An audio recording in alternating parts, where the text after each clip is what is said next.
Земјата е тркалезна, откаде да се појде, пак таму ќе се стаса.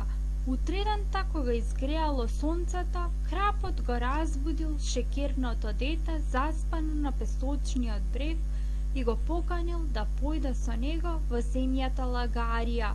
Детето го јавнало крапот и тој како стрела полетал преку модрата вода на реката. Зад неговата опашка останувала долга пенлива трага. Штом ќе поминал денот, ќе паднала ноќ, а штом ноќта ќе отишла, ќе изгреел ден, а крапот пливал по реката, носејќи го на својот грб шекерното дете. По 7, 8, 9 дена стасале до границата на земјата лагарија.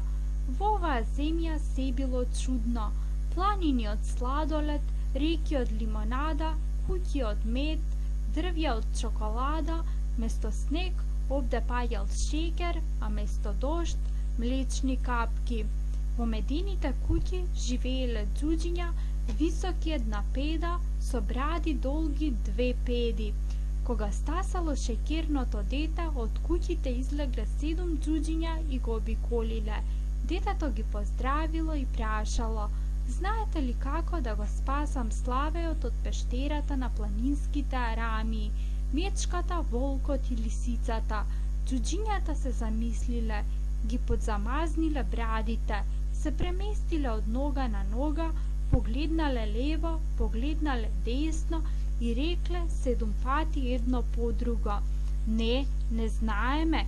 И потоа веднаш се сетиле: ние не знаеме, ама секако ќе знаат играчките. Шекерното дете со надеж прашало: а каде живеат играчките? Ке ти покажеме. Тие не се далеку. Ако се качиш на планинана и се подкренеш на прсти, ќе ја видиш или нема да ја видиш нивната куќа. Се качило детето на шекерната планина и ја видело црвената куќа на играчките. Дошло и тропнало на вратата. Кое? Прашале однатре. Јас, патник намерник, дојдов да ве прашам нешто.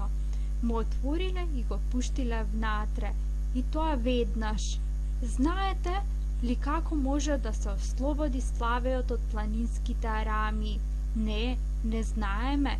Куќата била полна со играчки: памучна верверичка, волнено зајаче, дрвено конјче, златна птица, жолто барабанче, сребрена труба, сина топка, црвено балонче.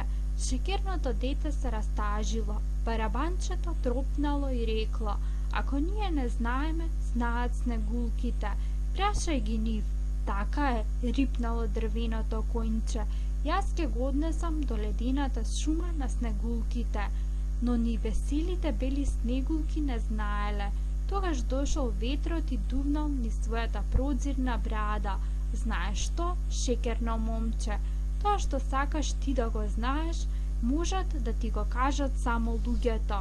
Појди по ова патче, ќе стасаш до еден град со 9 куќи. Прашај таму, тие ќе знаат како да го ослободиш славеот од планинските арамии. И така, одејќи околу земјата, шекерното дете се вратило во неговило, најголемиот мал град на светот. Кога влегло во градот, му пришле 3 дечиња. Едно русо со црвено носе и уште по црвени ушиња рекло: какво е ова дете?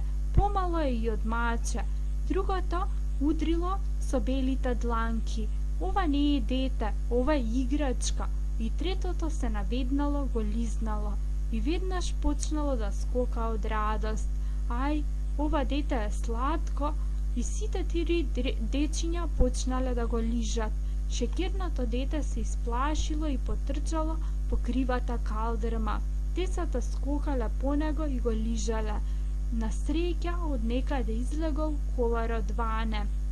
Застанал пред децата и ја подзамазнил брадата. Види колцаво детенце, ки си го земам, инаку сум сам. 3 деца почнале да викаат: не го даваме, ние го најдовме. Коларот ги прашал: зошто ви е ова дете? Го лижеме, сладко е, одговориле децата. Стариот колар извадил од џебот неколку паричиња, им ги дал на децата и ги смирил. Еве, купете си шекерчиња, а детето јас ке го земам.